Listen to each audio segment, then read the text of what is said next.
Welcome to the Instagram Live, and I guess people will start showing up in a second, but I might as well get started. Looks like, again, number of deaths in the U.S., number of new deaths have somewhat stabilized. There was a little bit of uptick yesterday, but it's still down from the peak, so things are on course. Who knows what's going to happen, but today another stimulus package was passed. $450 billion was passed, and it's very interesting because what happened with the last stimulus? I mean, I am an investor in a small storefront business, a stand-up comedy club, and we applied for loans, and we did not get our loans, but Ruth Steakhouse got like $30 million in loans. Shake Shack got $10 million in loans. Potbelly got $10 million in loans. Harvard got $9 million in loans. So what's up with Harvard getting $9 million in loans, but a stand-up comedy club can't get anything? We waited online, we filled out all the paperwork, and boom, they ran out of money. So let's see what happens today. They got this $450 billion in new stimulus. We'll see how many hedge fund managers get that stimulus, because even hedge funds were applying for the PPP loan. Are you kidding me? Like they're getting, people are making $500,000 a year working at a hedge fund. They're actually going to get a loan to pay all those people, while, you know, people working in a restaurant, like busboys and waiters and managers who actually need the money to put food on the table, they're not able to get loans at all unless you work at Shake Shack or Ruth's Chris Steakhouse. And I don't begrudge Ruth's Chris Steakhouse, but where are all the mom and pop shops? How are they getting their loans? How are they getting money? So someone's asked me right away, thoughts on oil. This whole oil thing is BS. Oil is not being traded for $1 a barrel or negative dollars a barrel. Those contracts, they're called contracts that people are trading. They're not about the delivery of oil. You have the choice whether to get oil or to get cash. So no one's getting the oil, they're all getting cash. So the whole oil thing is just weird, and it has nothing to do with the actual price of oil for next month and the month after. I think oil futures are trading for $20 a barrel or a little bit more in June, 23 or 24 in July. So the market expects oil to bounce back pretty strong. Don't get so excited about oil, because the oil companies like Royal Dutch Shell their stock is still fine. That stock didn't crash along with the price of this futures contract on oil. So don't worry too much about oil. I don't want to talk too much about oil because it's nonsense. But the fact that oil, this kind of insanity is happening around oil, is a good reason why I am not really investing in stocks right now. If you were to invest in stocks, find stocks that are incredibly cheap, have a good value, the business is good. I do kind of think the market is eventually going to go lower because there's just too much insanity. When you have this kind of weird insanity like oil, or a few weeks ago, there were two Zooms. There was the video Zoom, and there was another Zoom that was actually a fake company. And that Zoom went from 1 to 14 until they shut down the stock. So there's too much insanity happening right now in all the different markets. And I own one stock total, and I don't like to really play the market when you want to sleep at night. So how do you sleep at night? You sleep at night when you're excited about things, not when you're worried every day that your net worth is going to go up and down. And there's already too much uncertainty. And if the market goes up, that means other things you do are going to go up. If you start a business, it's going to go up. If you're at a job, your opportunities are going to go up. The stock market going up, all that really means is that there's more certainty in the economy. It doesn't mean the economy is good, by the way. Sometimes the economy could be great and the stock market will crash because the Federal Reserve doesn't like it when the economy is too great. Here's what happens when the economy is going great. What the Federal Reserve does is they get nervous about inflation, because when the economy is going great, too many people are employed. At least that's what they think. This is econ lesson number 1. When the economy is going great, too many people get employed. Employers, in order to find good employees, have to raise incomes, and they have to hopefully they have to raise prices on their products so that consumers pay for the new increases on salaries on new employees. So when the economy is going great, that leads to inflation. So what the Federal Reserve does then is the Federal Reserve raises interest rates, so people are more inclined to save money, and so they spend less, and it hurts the economy. So sometimes when the economy is actually going great, the stock market will crash, and sometimes when the economy is weak, that's the best time to invest in the stock market. So that's just a little bit of a rule of thumb with the stock market. Right now, the economy is in horrible deflation, so it's the opposite of inflation. My guess is there's about 10 to 25% deflation right now. Probably the biggest deflation ever. And I said the other day, when you're getting these emails from your favorite companies and they say, oh, one time only, 25% off our shirts or our products or whatever, that's not a one-time only sale. That's the actual price. That means their prices are now worth 20. If their iPhone is suddenly on sale for 25% less, that means there's a serious deflation in the economy, and that's what's happening. And part of the problem is that there is no economy. We're all staying home, so this is a sort of economy lesson number 2.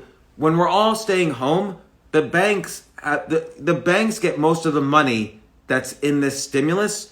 And so if everybody's staying home, the banks have nowhere to spend the money. And right now, 94% of the bank's excess reserves, it's like extra money that the bank has around, 94% are in the bank. So, basically 94% of the money out there is in the bank as opposed to circulating in the economy. So right now, we're not in any danger of inflation. We're in a deflationary period. So this stimulus, people act like we're printing money, and yes, we are, but trillions of dollars are being removed from the economy right now. So all the government is doing right now is putting that money back in these artificial ways. So you're saying, I get pissed that my vendors are calling me to reorder. Yeah, I know. It's like, what are we reordering? The only thing I need right now is like food. I don't even need anything else. Maybe an occasional book that I order, but you don't really need to buy anything right now. That's the problem with this economy, is not that we're in a recession, it's that people are being forced to stay home. And it's interesting because you wonder, what's the role of government in a situation like this? I mean, if you assume in general, kind of America was built on the premise that people are free to protest, people are free to choose their religions, people have freedom of speech, people have, liberty, life, and the pursuit of happiness. And so the role of government, historically, at least in the beginning, was to protect property. So if you had owned property and your neighbor wanted it, you'd have to go to a court to settle the difference, and the government would handle that. And if your neighbor robbed you, they would go to jail. So the government's original purpose was to protect people's property. Now, I don't know if that should be the role of government or not. It's just that was the original purpose of the American government, even before 1776. And so what's happened is that now the government is sort of protecting our property, because if you don't want to get sick. So the government's trying to protect people from getting sick because I guess they don't trust people to follow the rules of social distancing and isolation and so on. But it's stretching the boundaries of what the government is constitutionally allowed to do. I'm not arguing whether they're correct or incorrect. It seems like some amount of social distancing might have worked. We actually don't really know. We don't really know because in some states and in some countries, they didn't do social distancing and it also worked. So we don't really know what works and what doesn't. And again, I'm not advocating, everybody go to a big wedding and funeral and hug each other. Like I myself personally like what we're seeing here. But let's talk about the BS headline of the day. So yesterday I mentioned the BS headline of the day was that oil prices were negative. That was BS. You cannot go to the gas station. You cannot go to the gas station and buy a gallon of gas and they'll pay you to buy a gallon of gas. That's ridiculous. So Today, the BS headline of the day on CNN is that Chinese restaurants suffering from the economic coronavirus's toll on Chinese restaurants is devastating, and it's mentioned that only 20% of the restaurants in New York City are still of Chinese restaurants in New York City are still operating, and this is a shame about Chinese restaurants. And they go on and on. Chinese restaurants, only 20% open in Chinatown. Guess what? Manhattan's on lockdown.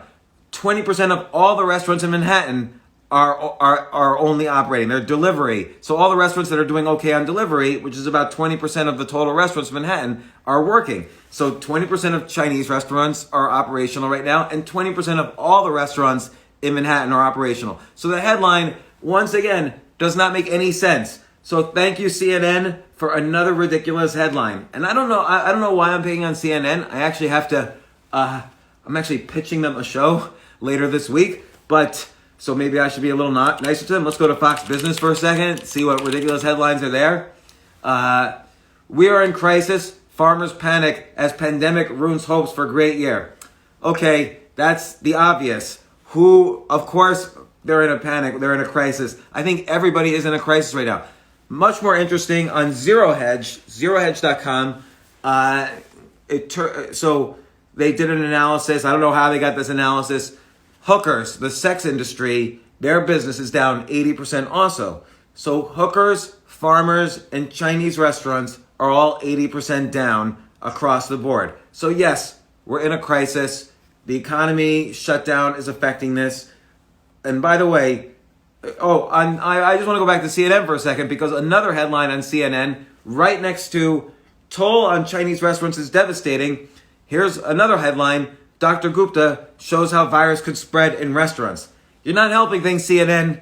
If you're showing us exactly how the virus could spread in restaurants, you're not helping us when you then say coronavirus's toll on Chinese restaurants is devastating. We get it. Restaurants are screwed. Hookers are screwed. Farmers are screwed. That's from Fox Business. The prostitution one is from Zero Hedge. I don't even want to look at these other ones. Analysis. Vice President Michelle Obama. You think Michelle Obama wants to run for vice president of the United States? She lived in the White House for 8 years. She's not going to just... The vice president lives in a house called the Blair House. She's not just going to live down the street from President Joe Biden. Barack Obama doesn't want to live in Blair House. He lived in the White House for 8 years. They've got houses all over the country now. So why would Michelle Obama risk her pristine reputation at this moment by being vice president? I guess because they figure Joe Biden, it's sad. I feel sad for the guy as human to human. The guy seems to have a serious problem that should be treated.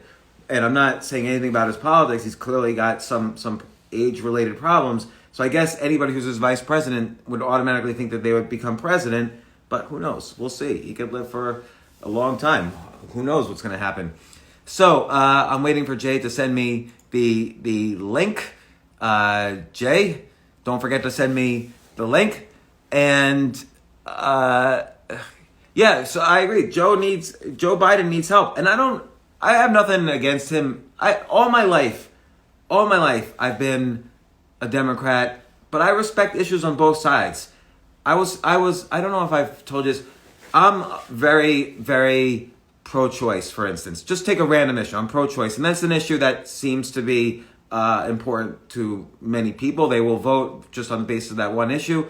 But I have a business partner, and one of my closest friends is religiously pro-life. So he's very, very pro-life. And he's one of my closest friends. We've been in business together for 21 years now. And so people always ask me, well, how could you be friends with him? How could you be business partners with him? It's because why would one issue affect whether someone, you want to be friends with people who you're loyal to and who are loyal to you, people who you could trust. That is so much more important than how they stand on an issue. And if someone's willing to not be friends with you because of an issue, or they're not worth being friends with. And the way I sometimes judge friendships is not just about their issue. I never judge them on the basis of their issues, but how they react to me on the basis of my issues. So for instance, because I don't think kids should go to college in this environment, I don't think we should be encouraging colleges to keep upping tuition every single year.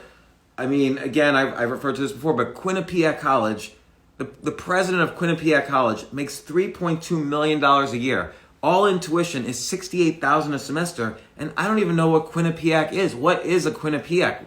I know they do a poll, but I don't even know where that is. And why are they charging the exact same tuition as Harvard? And their president is making millions and millions of dollars every single year and probably just got bailed out in this bailout.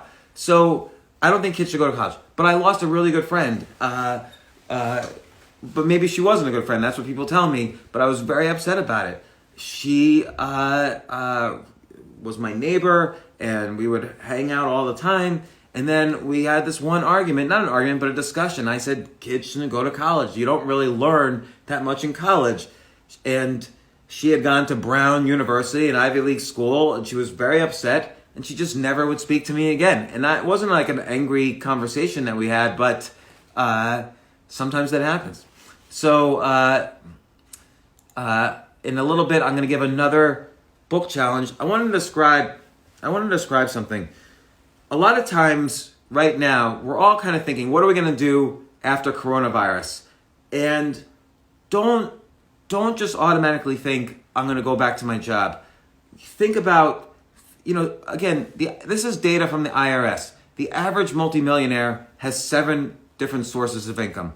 So now that's kind of weird because one source of income might be the payment protection loan, another source of income might be unemployment insurance, another form of income might be UBI. So coronavirus sources of income are different from real sources of income once we get back to a semi-normal economy. But when you're thinking about things to do, and you're thinking about changing your life, and you're trying to figure out what your passion is and what your interests are, this is what's going to happen. And this has always happened to me. People are going to say to you, you can't do that. You can't be a professional investor if you have no experience. You can't work in the TV industry if you've never done a TV show. You can't be a stand-up comedian if you're 50 years old. You can't be a writer if you didn't go to writing school or whatever. People are going to tell you can't all the time. You can't do this. And I remember one time I was working at HBO in the 90s, and I had an idea. Here was my idea. My idea was that HBO should, this is in 1996, 1995. This is when HBO I was building their website, and I thought, HBO is so good at creating original TV shows. They should do an original web show. And maybe I can use this new internet thing as a new entertainment medium. So I got up from my cubicle where my title was, I was a junior programmer analyst, and my salary was $40,000 a year. And I started walking towards the CEO's floor and office. And on the way there, the CEO was Jeff Bewkes, who later became CEO of Time Warner. And actually, I just recently ran into him at a restaurant about 2 months ago. But this was in 1995. So I'm going to the CEO's office, and I run into this woman, Cindy, who was one of the heads of marketing at HBO. And she said, where are you going? And I said, I'm going to visit Jeff Bewkes, the CEO. I have this idea I want to tell him. And she said, you can't do that. And Jeff was my boss's boss at the time. And she said, you can't do that. You have to go to your boss and ask permission to go see Jeff. And I'm like, well, why can't I do it? And am I going to get fired? And she says, I don't know. You just can't do that. And so I went to Jeff's office anyway, and I pitched this idea of 3 a.m. So the idea was I would go out on every Tuesday night at 3 in the morning and figure out and interview people and put up the best interviews. It's like the first podcast. Put the best interviews on HBO.com's website. And the site was called hbo.com/3am. Doesn't exist anymore. And I pitched it to him, and he said, you're absolutely right. HBO should do web programming. Go ahead and do it. And he said, by the way, and also you're in charge of hbo.com. Go make us a website.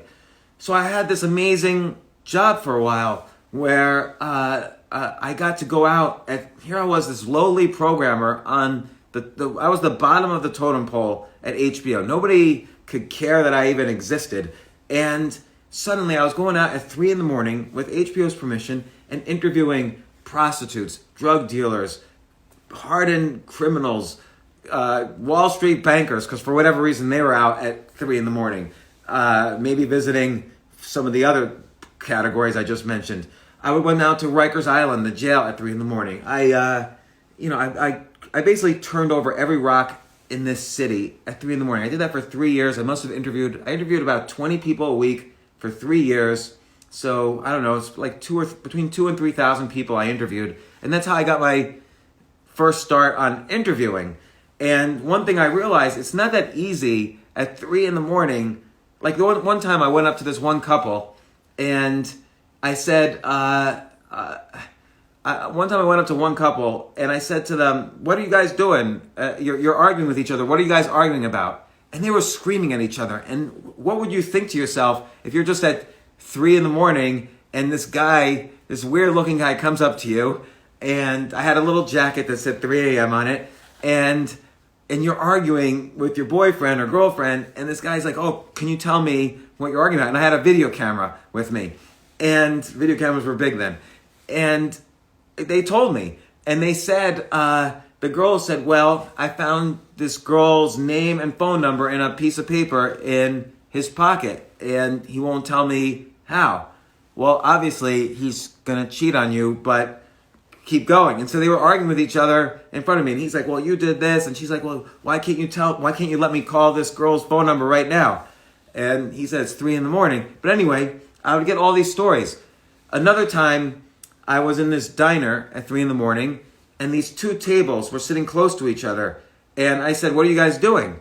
And they acted like they were all together. And the guy said, well, and he pointed to a girl, and he said, well, we're celebrating. We just got engaged. And I said, I don't believe you. Let me see you guys kiss. And so he grabbed her, and he started making out with her, and she started making out back with him. And everyone's like his friends were like, man, you better stop it. And it turned out he was engaged, but to someone else. He had never met that girl before. And I found out later, I ran into somebody from one of the tables a few months later. This girl from the table, he ended up breaking it off with his fiance.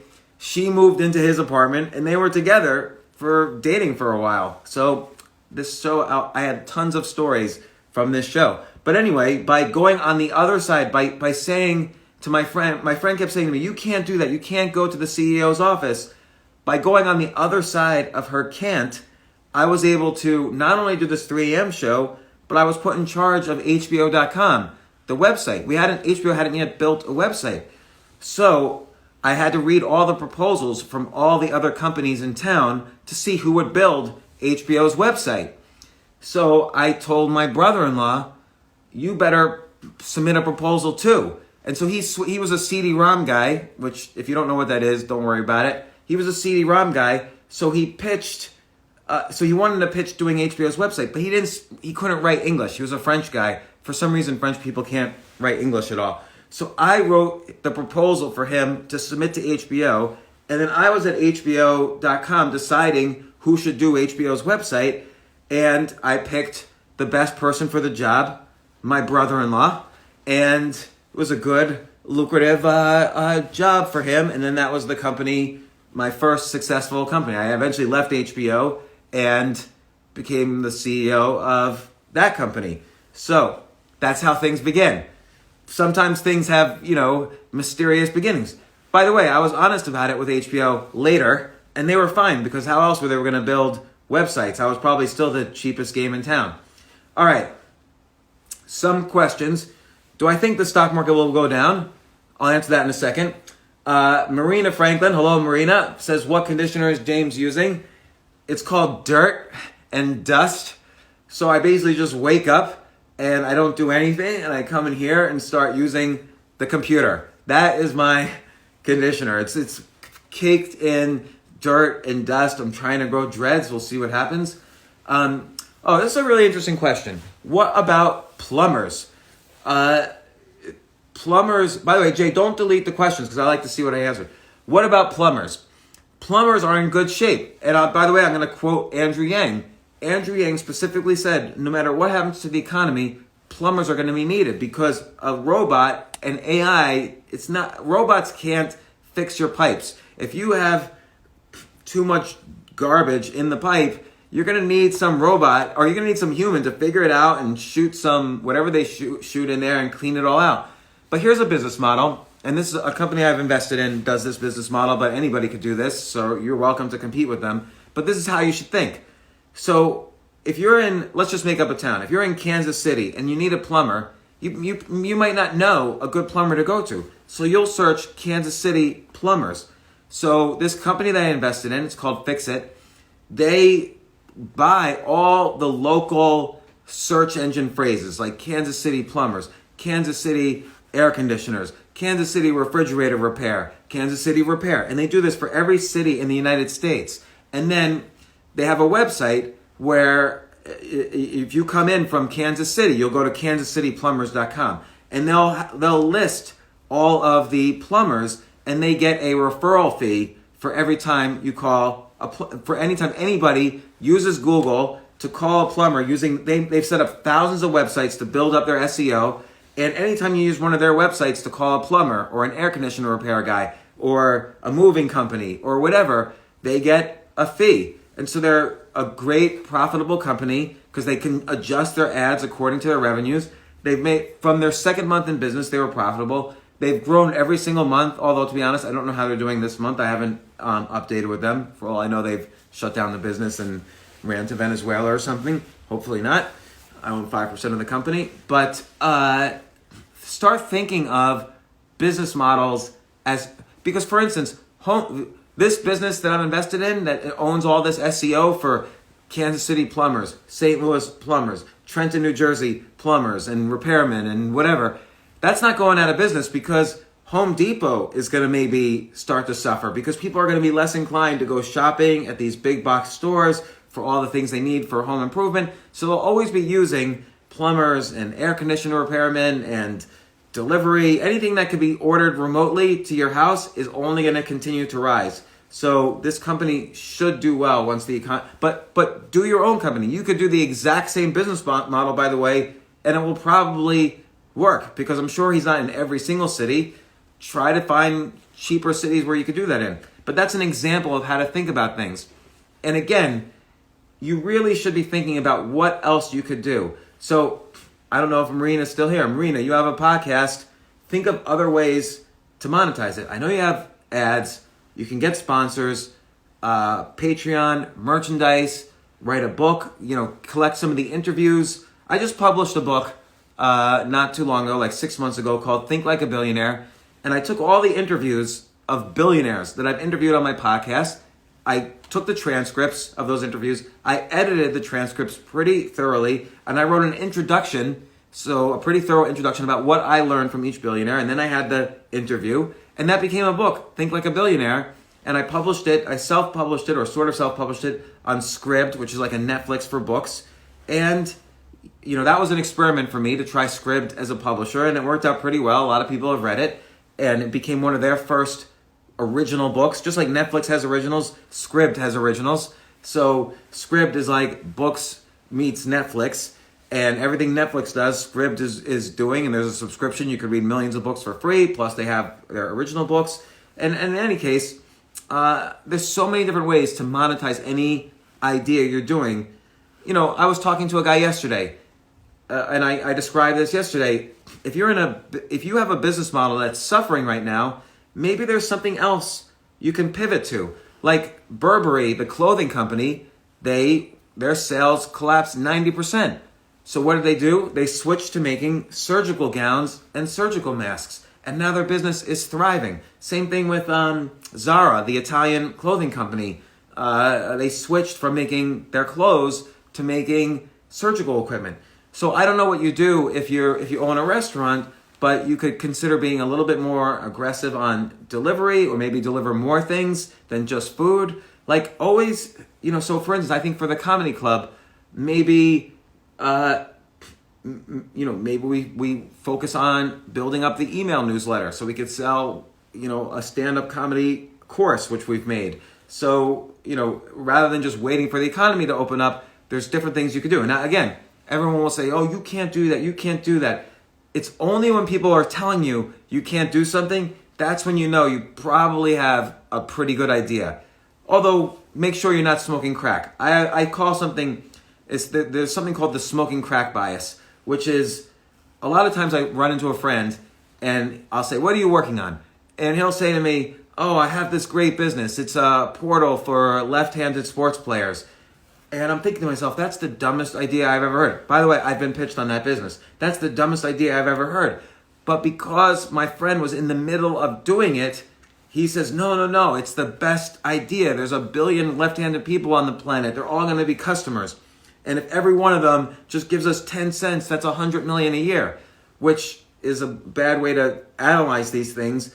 But that's what I call the smoking crack bias. People have a tendency, when they started the business or when they started the painting or the novel or whatever, they have a tendency to smoke crack about their own thing. That everyone else is doing something bad, but what they're doing is magical, and they can't listen to reason because they're smoking crack, they're deluded.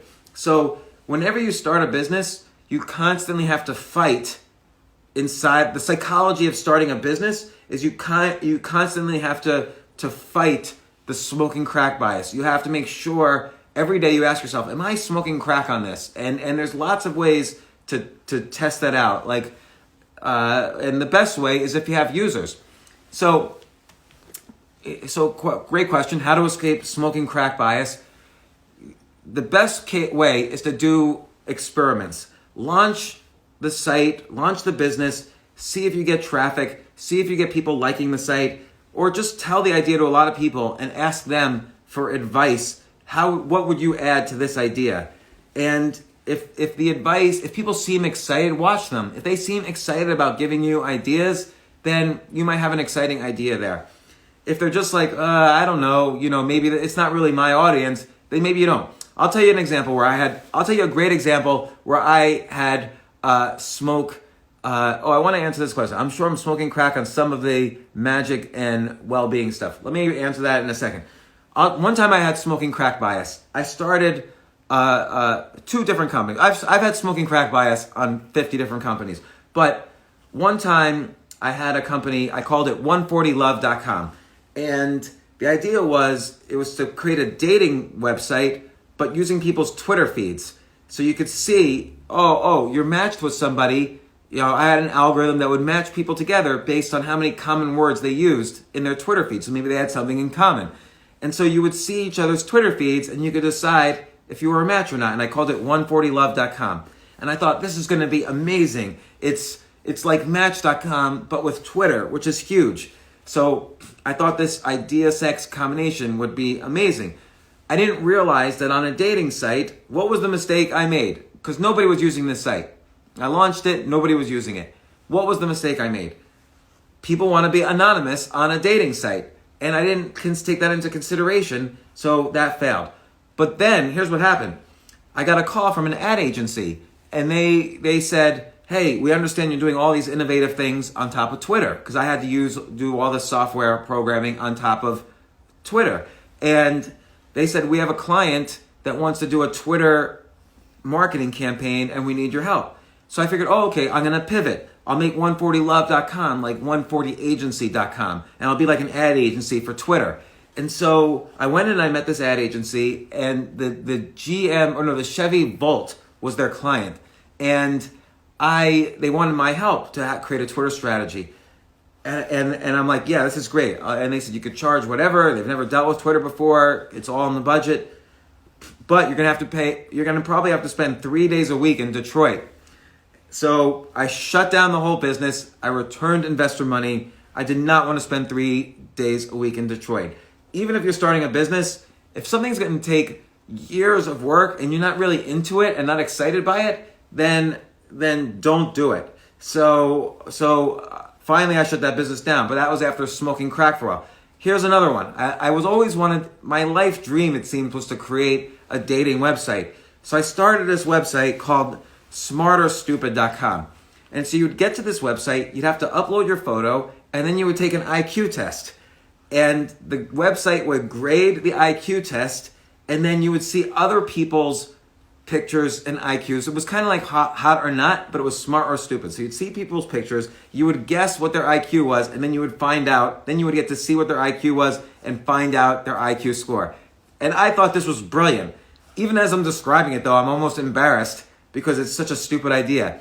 And so my 6-year-old daughter at the time, this was like 12 years ago, my 6-year-old daughter said, isn't this is 2006, sorry. She said, won't people be insulted by this if other people are calling them stupid? And she was right. Like, it was just, no one's going to want to use this. No one's going to want a bunch of people calling themselves stupid. I can't even handle it when people call me stupid all day on Twitter. So my daughter got me out of smoking crack bias. Speaking of smoking crack bias, I started another dating site. It was called smokeforlove.com. And it was a dating site for smokers. And on the first day that I launched it, this girl signed up, and she was smoking at the same time 30 cigarettes in her mouth at the same time. And it was disgusting. But she was pretty much the only person who signed up, and then I shut down the business. It was a bad idea. So I tried maybe 10 businesses in a row where I experimented. I launched them. After a week, I tried to make a deal with distributors. I tried to push it and advertise it. But if they didn't work and I spent a minimal amount of money, I would shut the business down very quickly. So let's go to some questions. Do you think there's any chance the Democratic Party steps in and tells Biden to step down? Yes, I do think, because the problem is, and maybe it's because maybe because the only videos you see of Biden now is where he can't even pronounce or he can't even say a full sentence. And that's one thing if I can't say a full sentence, but Biden wants to be the leader of the world. So I'm sort of hoping just for the Democrats' sake, and again, I'm nonpartisan. I'm not going to vote in 2020, and people always say, oh, if you can't vote, you won't have a voice. I don't believe that. I think it's important to do whatever. I believe that people should be able to be helped and voice their opinions and listen to good opinions without being bogged down in partisan politics. And so I want to be the sort of person who can communicate with people regardless of party. So I don't vote. But if I was the Democratic Party, I would somehow convince Biden to step down, or even the delegates elected to vote for Biden, they don't have to vote for him. I'd find somebody somehow who's in the middle between Biden and Bernie Sanders, which the Democratic Party seems to be somewhere in the middle there. Maybe that's an Andrew Cuomo. Maybe that's a Gavin Newsom. Maybe that's a Gretchen Whitmer or an Elizabeth Warren. I don't know. The key for this election, just so you know, the key for this election is New York City doesn't matter. California doesn't matter. So Illinois, I don't think Illinois matters. Everything boils down to 8 states and about 300,000 voters, because that's how many voters we'll need are on the fence that will move these 8 states. And so the 8 states are states like Florida, Michigan, Minnesota, Wisconsin. So kind of these northern blue-collar states, and the Florida, which has a lot of Hispanic, a lot of elderly, a lot of Jewish people. Those are like the key states. And so you need somebody who's going to get you Florida, and you need somebody who's going to get you the northern states. So, and Biden already said he's going to pick a female vice presidential candidate. So he's either going to pick Amy Klobuchar or Gretchen Whitmer. People are saying Kamala Harris. On predicted.org, the Kamala Harris is the front runner in the betting. But why would he pick someone from California? He's already won California. California is voting Democrat. New York is voting Democrat. So, obviously Michelle Obama would be a great candidate, but she's not going to accept it. So either Amy Klobuchar or Gretchen Whitmer. And then I think, how are you going to win Florida? I don't know. Bloomberg was the ideal guy to win Florida, but he spent $1 billion and disappeared. He's in like a bunker underneath New Zealand right now, hiding from coronavirus. We don't even hear about him. So, okay, opinion on Jim Simons. Jim Simons is one of the best hedge fund managers in the world. I think he's a very smart guy. I will tell you my opinion of him. In 2005, I wanted to work for Jim Simons. He's the smartest hedge fund manager on the planet. He's got like $100 billion under management. It's huge. Jay, I see your note. 10 minutes until I interview John McAfee on the podcast. So don't worry, Jay. I'm on top of it. But Jim Simons, I wrote him an email. And I didn't know what his email was. So I tried every possible combination of letters and his company. Finally, I reached him, and he wanted to meet me. And I pitched him this idea I had, that he's a very computer science-oriented hedge fund. Everything he does comes out of computer software. So I pitched him this idea I had that I could program up. And I said I went to graduate school. And he said, well, he wrote me back and he said, I love the idea, can you come in? And I said, yeah, and we started scheduling. But then he said, I'm so glad you got your PhD in computer science. You're perfect. And I'm like, well, actually, I got thrown out of graduate school. I didn't finish graduate school. I didn't get the PhD. And so he said, I'm sorry, I cannot interview you. We only hire PhDs. And so that's the one time not having a stupid PhD hurt me, but it all worked out for the best in the long run. I'm sure his hedge fund's in northern Long Island or whatever, the South Fork or North Fork of Long Island. I didn't want to drive all the way over there. So it worked out for the best. Let's see. Which billionaire was my favorite interview? Probably Sara Blakely. So Sara Blakely invented Spanx. You know, if someone made $1 billion making underwear, that's going to be a fun interview. So that's much more interesting. Like sometimes when you interview these billionaire hedge fund managers, they're so serious and they like look at you like you're an idiot all the time. And I don't enjoy those billionaires as much. Oh, but also the guy who was on my podcast yesterday, I'll let you check that out. He's the co-founder of Square, such a smart, friendly guy, and he's also the deputy chairman of the St. Louis Federal Reserve. So we talked about the stimulus. It was so interesting to understand this stimulus from that point of view. So that Jim McElvey could be my favorite. Why did you go publisher instead of self-publishing this go around? So my first maybe 8 or 9 books I published with regular publishers like Penguin, HarperCollins, Hay House, Wiley. And then I self-published Choose Yourself. I self-published Choose Yourself Guide to Wealth. I self-published Reinvent Yourself. And I made a lot more money on my self-published books than all of I made more money on Choose Yourself than all of my mainstream published books combined. And Choose Yourself was self-published. So it's a reasonable question. Why did I go to HarperCollins this time instead of self-publishing? And I'll tell you honestly, in 2017, I had an idea, an inspiration about Bitcoin. And this is related to another question that's on here, which I'll answer in a second, about the book Sapiens. But I had an idea about why I thought Bitcoin was eventually going to be, this huge... Bitcoin was about 3,000 in September 2017, maybe 3,500. Right now it's around 7,000. Why did I so it's doubled. So why did I go for a mainstream publisher, and why is this related to that? So after I pitched Bitcoin to this company that does newsletter marketing, and they made these horrific ads that worked. So my idea was to help people avoid the scams. Everybody was pitching all these scams in Bitcoin. I wanted to help people avoid those scams. And these ads, though, were so marketing oriented, it made me seem kind of, I don't want to say scammy, but they weren't really good ads, but they sold a lot. And I really had good intentions, but bad things happened.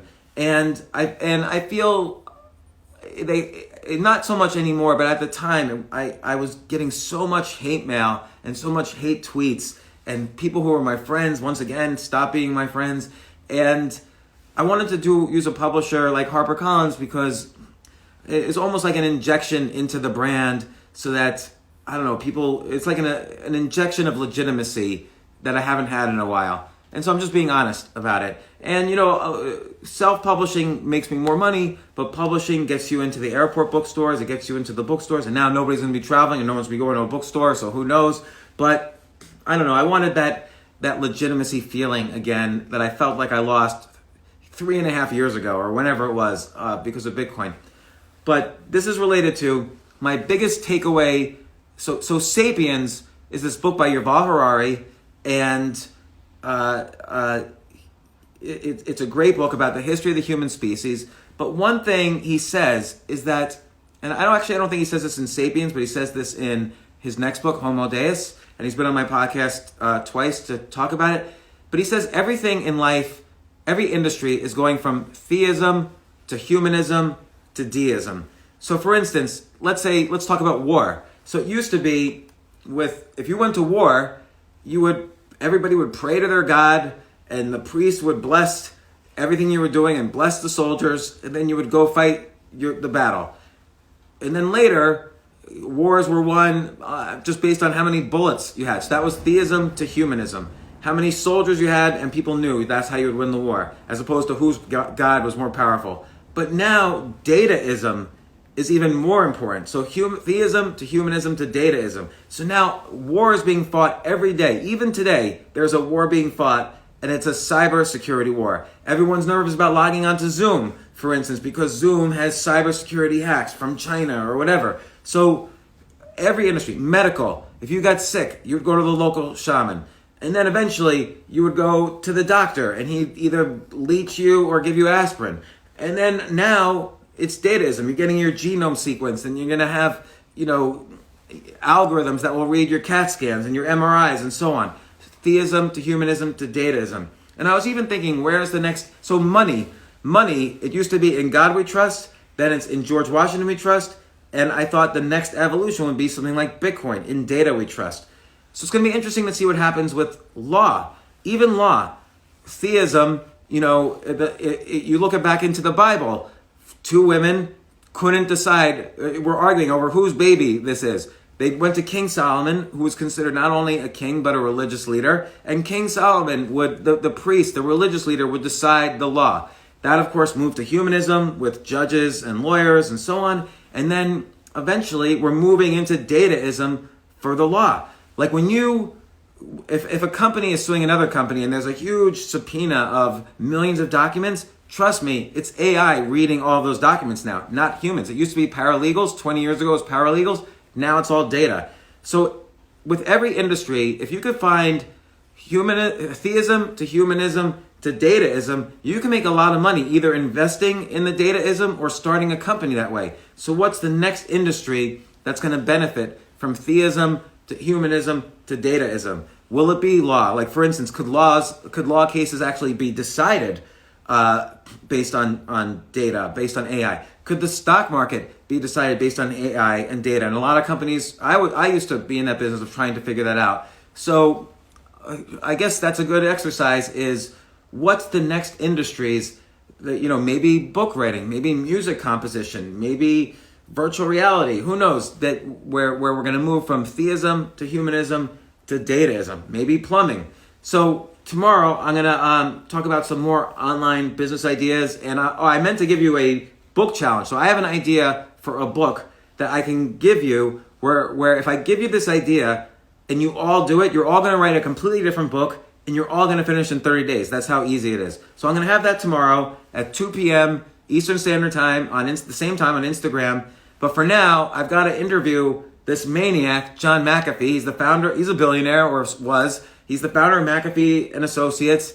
I don't know why I'm interviewing him. He actually said on Twitter a few years ago that he hated me, but I figured he doesn't remember, and I'm going to go interview him right now on Zoom. So you're all welcome to Zoom bomb me if you can figure it out. But I'll see you tomorrow at 2 p.m. and more ideas on businesses, more stories, more ideas on here. I'm going to give everybody an idea of a book that I bet you could do within 2 weeks even and make money almost instantly from it.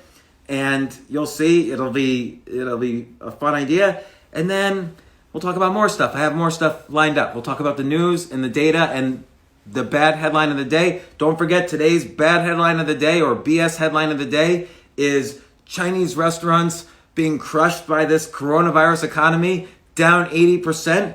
Not even mentioning that all restaurants are down 80%, and that the sex industry, the hookers, are down 80% as well. Thank you, Zero Hedge, for that information. So, and then let's see the Cosmopolitan headline of the day, which they always have. I always have to balance a BS headline with an actual real news headline, and you only find those at cosmopolitan.com. Kate defends relationship with 22-year-old Goody. I don't know who Kate is. I'm out of it. How to tie-dye legit anything in your closet.